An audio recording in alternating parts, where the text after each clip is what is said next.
शिवं शंकरं शंभुमीशानमीडे।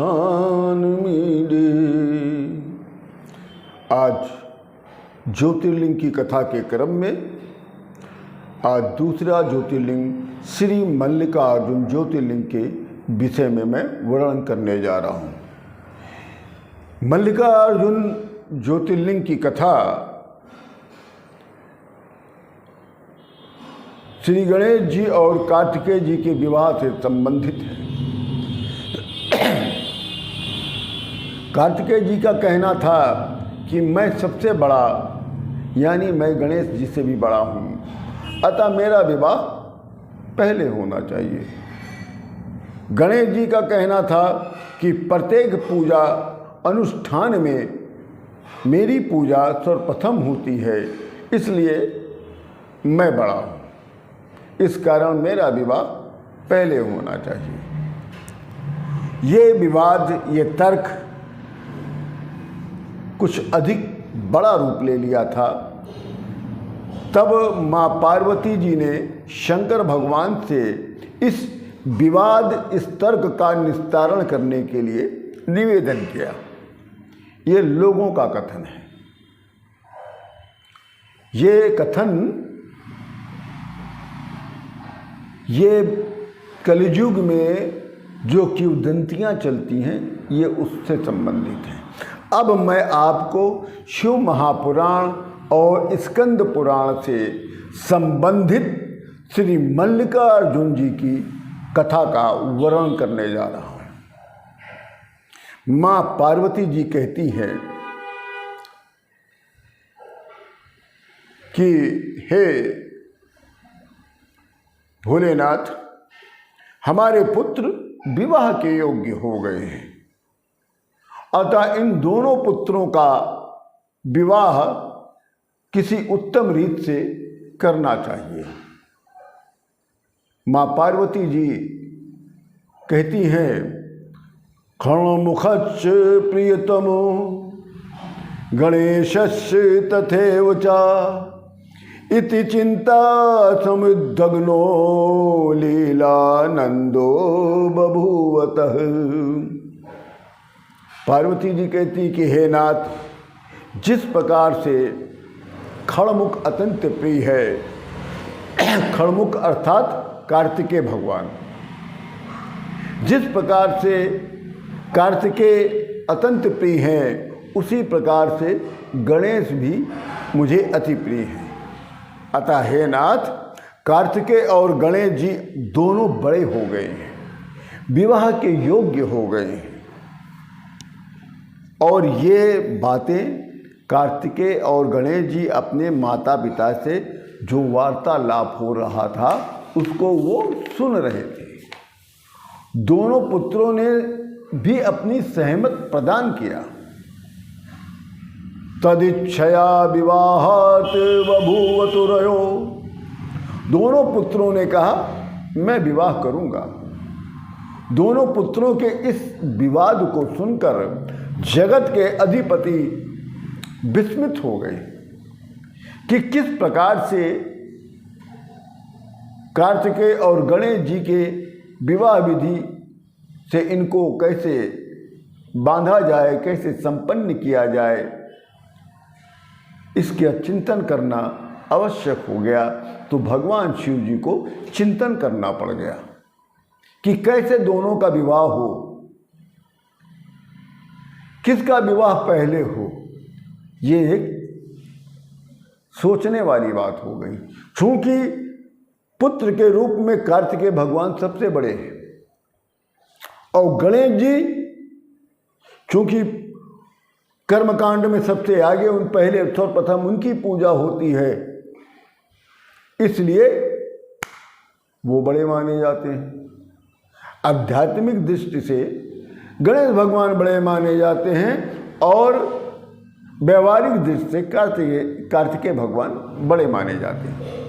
तब शिव जी कहते हैं कि हे प्रिय पुत्रों, हमने एक नियम बनाया है जो तुम लोगों को सुख प्रदान करेगा। तुम लोगों के लिए ये हमारी जो नियम है सुखदायी होगा। तुम दोनों समान भाव से मेरे लिए प्रिय हो, परंतु मेरी एक प्रतिज्ञा है। रुद्र संहिता के अनुसार शिव जी अपनी प्रतिज्ञा बताते हैं कि यश्चैव पृथ्वी सर्वाकांता पूर्वमुपावज्रेत तस्यैव प्रथमं कार्यो विवाह शुभ लक्षण। शंकर भगवान कहते हैं, मेरे प्रिय पुत्रों, तुम दोनों में से जो कोई भी पृथ्वी की जो संपूर्ण परिक्रमा पहले कर लेगा और संपूर्ण परिक्रमा करके जो सर्वप्रथम मेरे पास पहले आएगा, उसका विवाह प्रथम शुभ लक्षण उसको ही प्राप्त होगा।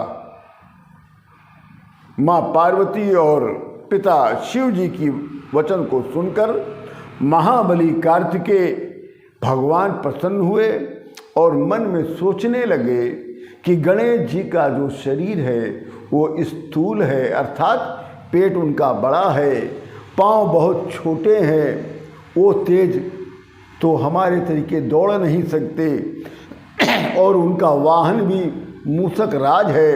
ये सोचकर महाबली कार्तिकेय महाराज प्रसन्न होकर पृथ्वी की परिक्रमा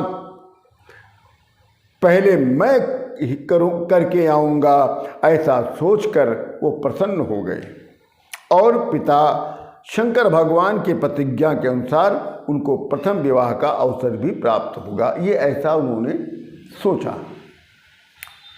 थोड़ी सी व्याख्या मैं गणेश भगवान पर भी करता हूँ। भगवान गणेश जी का वर्णन करने में कोई समर्थ नहीं है, कोई देवता नहीं समर्थ है महाराज।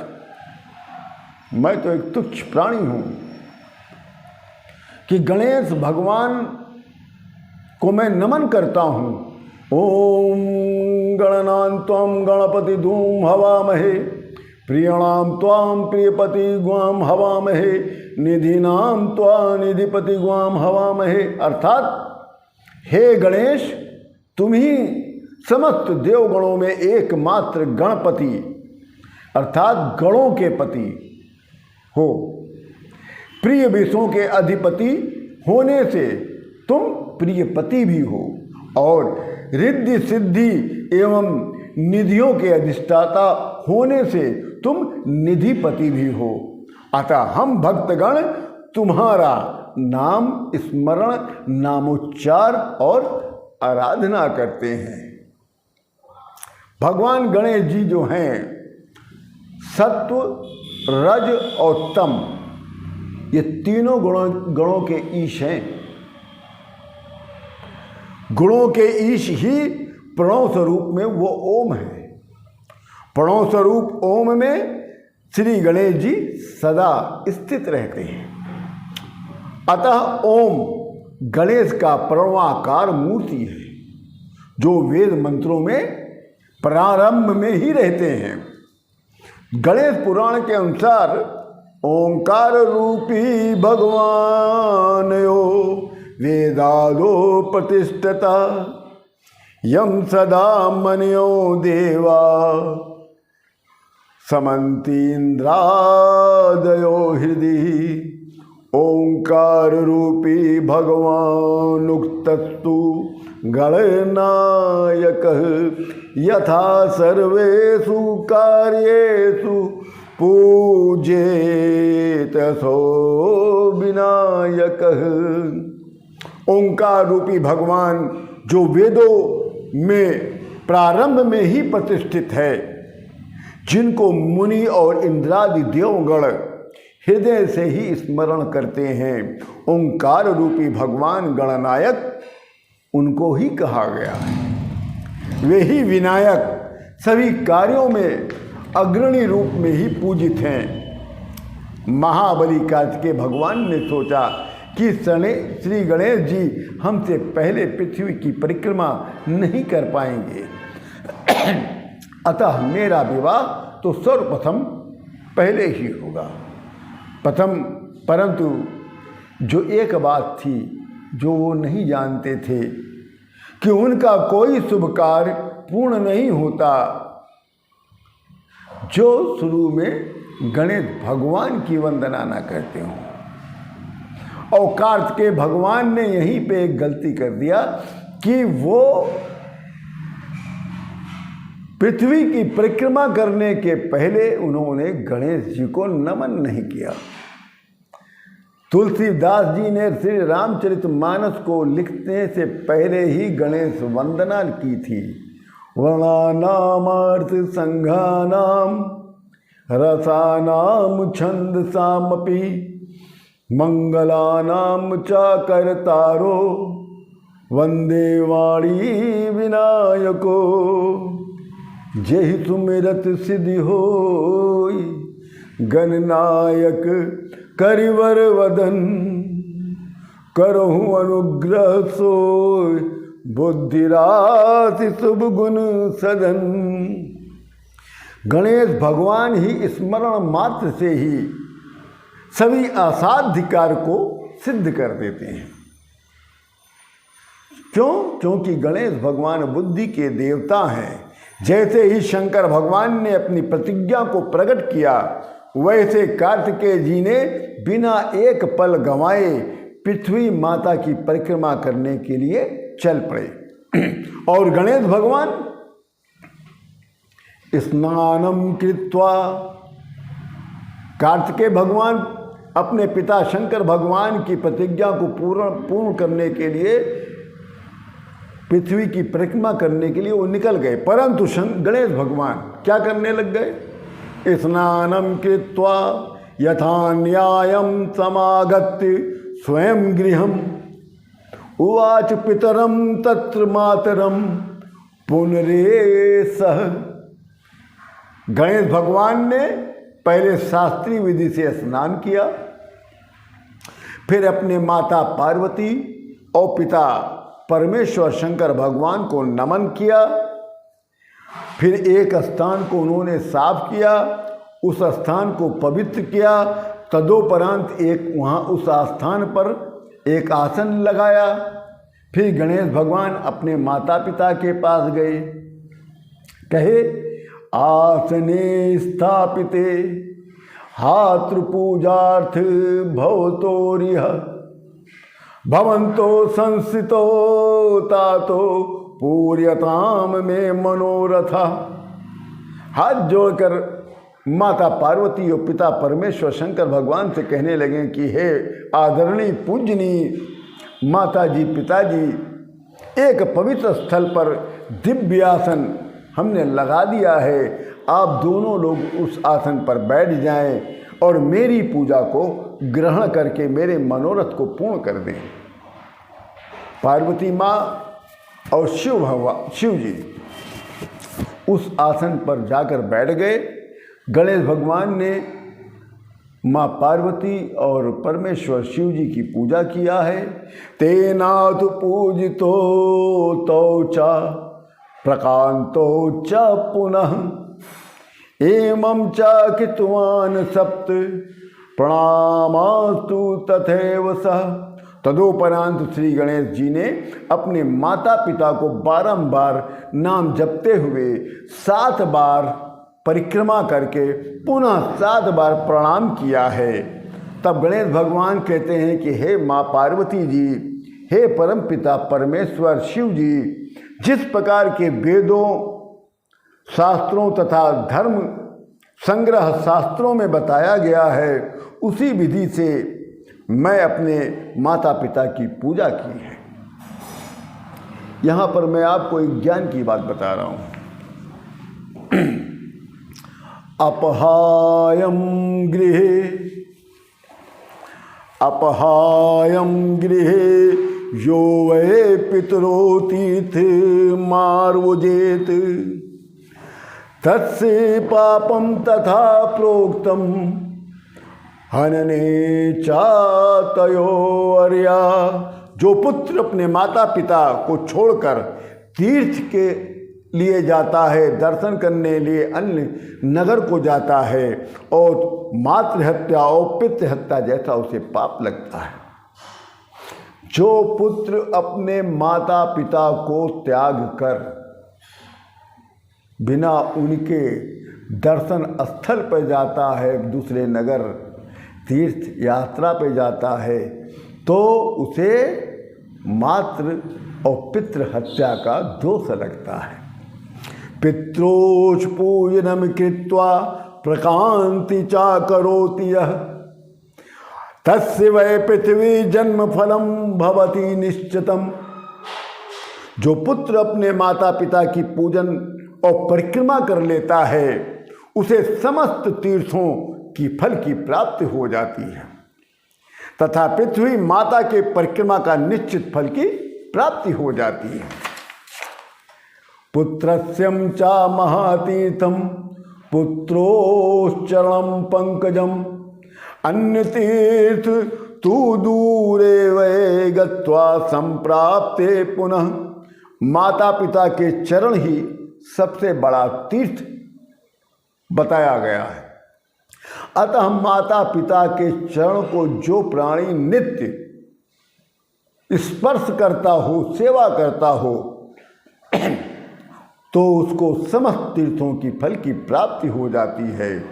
यही सभी धर्मों का कथन है। पुत्रश्च च स्त्रियाश्चैव तीर्थम गेहे सुशोभनम। पुत्र के लिए माता पिता तथा स्त्री के लिए पति ही सर्वोत्तम तीर्थ होता है। तो गणेश भगवान कहते हैं कि हे माता पिताजी, इस प्रकार की बातें वेद और धर्मशास्त्र भी कहते हैं। यदि ऐसा नहीं है तो आप लोग इसे असत्य सिद्ध कर सकते हैं। हे मेरे माता पिता, भवदीयम त्रिदेयम रूपम सत्यम चा भवो देहम तथा वेदो अप्य सत्यो वो भवेदिति न संशय। ए पूज्यनी मेरे माता पिताजी, वेद और धर्मशास्त्र तो आपके ही स्वरूप हैं। जो आपके स्वरूप जो है वो असत्य तो होगा नहीं। यदि मैंने जो बताया है वो सही है और यही मर्यादा है तो मेरा विवाह इस राय विचार से सर्वप्रथम होना चाहिए। हे आदरणीय माता पिता, आप ही धर्म स्वरूप हो, आप ही श्रेष्ठ हैं, आप ही धर्मशास्त्र हैं, आप ही वेद हैं और मैंने वेद और आपकी प्रतिज्ञा का पालन सर्वप्रथम किया है, अतः मेरा विवाह सर्वप्रथम किया जाए। इतना कहकर गणेश भगवान जी शांत हो गए और माँ पार्वती शिव जी सुनकर कहते हैं कि हे पुत्र, तुम्हें महात्माओं जैसी निर्मल बुद्धि प्राप्त है। तुमने जो कहा है वो सत्य है। अतः हे पुत्र, समुत्पन्ने चा दुखे चायस्य बुद्धि विशस्यते तस्य दुखम विनश्यते सूर्वे दृष्टे यथा तमः। संकट काल में जिसकी बुद्धि में विशेषता बनी रहती है उसका दुख उसी प्रकार दूर चला जाता है जैसे सूर्योदय होते ही अंधकार का नाश हो जाता है। बुद्धि यस्य बलम तस्य निर्बुद्धेस्तु कुतो बलम। कूपे सिंहा मदोन्नमता शचकेन निपापिता। जिसके पास बुद्धि होती है बल उसी के पास होता है।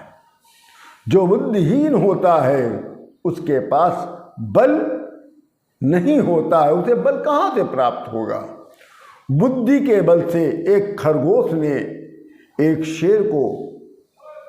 शेर को डालकर नष्ट कर दिया था। बुद्धि के ही बल से एक खरगोश ने एक शेर को नष्ट कर दिया था। अतः हे पुत्र गणेश, वेद शास्त्रों में ऐसे वचन कहे गए हैं, तुमने ठीक उसी प्रकार से अक्षरता पालन किया है। तुमने जैसा उत्तम कार्य किया है ऐसा उत्तम कार्य कोई भी नहीं कर सकता। अतः हम दोनों ने तुम्हारी बात अपनी प्रतिज्ञा के अनुसार मान लिया है। अब इसमें कोई भी अन्यथा नहीं कर सकता है।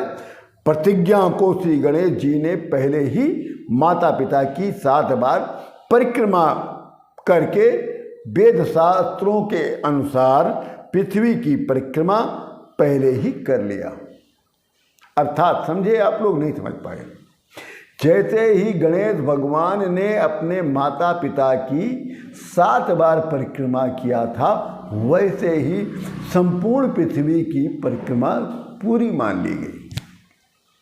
इसी कारण माँ पार्वती और शिव जी ने गणेश जी का विवाह करने हेतु आपस में विचार विमर्श किया। तदोपरांत शंकर जी ने विश्वरूप नामक प्रजापति को आमंत्रित किया। तदोपरांत अपने पुत्र श्री गणेश जी के विवाह का प्रस्ताव रखा। विश्वरूप प्रजापति शंकर भगवान के प्रस्ताव को सुनकर प्रसन्न हो गए और अपनी दोनों सिद्धि बुद्धि पुत्रियों से विवाह का निवेदन किया। तदोपरांत माँ पार्वती और शंकर भगवान ने महोत्सव पूर्वक विश्व रूप प्रजापति की दोनों पुत्रियां सिद्धि बुद्धि से अपने पुत्र गणेश जी के विवाह को कराकर संपन्न करा दिया। इस विवाह में सभी देवगण उपस्थित हुए, सभी प्रसन्न थे। गणेश जी की पत्नी सिद्धि से क्षेम और बुद्धि से लाभ की उत्पत्ति बताई गई है। तब श्री गणेश भगवान गृहस्थ आश्रम का सुखभोग करने लगे। इधर कार्तिकेय भगवान जब पृथ्वी की परिक्रमा करके वापस आ रहे थे तो उनको रास्ते में नारद भगवान मिल गए। नारद जी कहते हैं, हे कार्तिकेय जी, मैं यथार्थ कहता हूँ, मैं किसी के साथ छल कपट नहीं करता। आपके माता पिता ने जो कार्य किया है इस लोक में ऐसा कोई भी नहीं कर सकता। मैं सत्य कह रहा हूँ। निस्कासे त्वाम कुकर्मणम मिषमुत्थाय यत्नतः गणेशस्य वरोकारी विवाह परशोभना। काहे कार्तिकेय जी, आपके माता पिता शिवाशिव ने पृथ्वी की परिक्रमा के बहाने तुम्हें घर के बाहर भेज दिया और इधर श्री गणेश भगवान का विवाह कर दिया। विश्वरूप प्रजापति की दोनों कन्याओं सिद्धि और बुद्धि से गणेश भगवान का विवाह हो गया और दोनों से इस समय पुत्र की प्राप्ति भी हो गई। क्षेम और लाभ दोनों का जन्म भी हो गया और आप वन पर्वत सहित समस्त पृथ्वी की परिक्रमा कर डाले। अतः तच्छराजा वसंतात तस्य जातम फलम तुदिया। अतः हे कार्तिकेय भगवान, छल पूर्वक दी गई माता पिता की यह आज्ञा का दुखद फल तुम्हें प्राप्त हुआ है। ये दुखद फल तुम्हें प्राप्त हुआ है और इस पर आप विचार करिए। अतः हे कार्तिकेय जी, चाहे जिस किसी ने भी ऐसा अनर्थकारी काम किया हो, शांति कामा सुदीतात तन्मुखम ना विलोकयेत। शांति की इच्छा रखने वाले ऐसी लोगों का कभी मुख नहीं देखा करते। शास्त्र कहता है, जो शांति की इच्छा रखता हो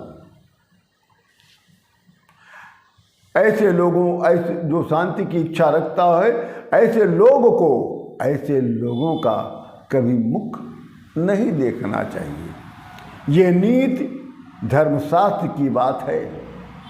मैंने तो समस्त बातें बता दी। ये नारद जी की कार्तिकेय भगवान से कह रहे हैं, अब आपकी इच्छा जैसी हो वैसा आप करें। नारद जी की बातों को सुनकर कार्तिकेय भगवान को दुख हुआ।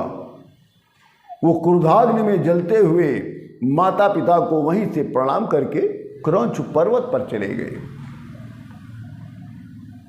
जब ये बात माँ पार्वती को पता चला तो तब उन्होंने शिव जी से निवेदन किया कि हे नाथ, क्रौंच पर्वत पर चलें, वहाँ चलकर कार्तिकेय को मना कर ले आया जाए।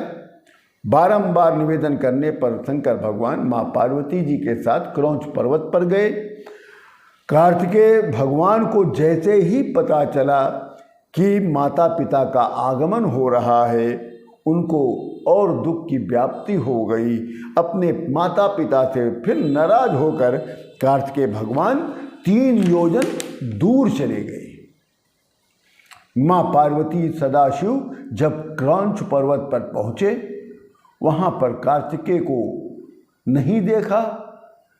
क्रौंचे चा पर्वते दूरम गते तस्मिन् स्वपुत्र के तो चा तत्र समासीनो ज्योति रूपम समासितो।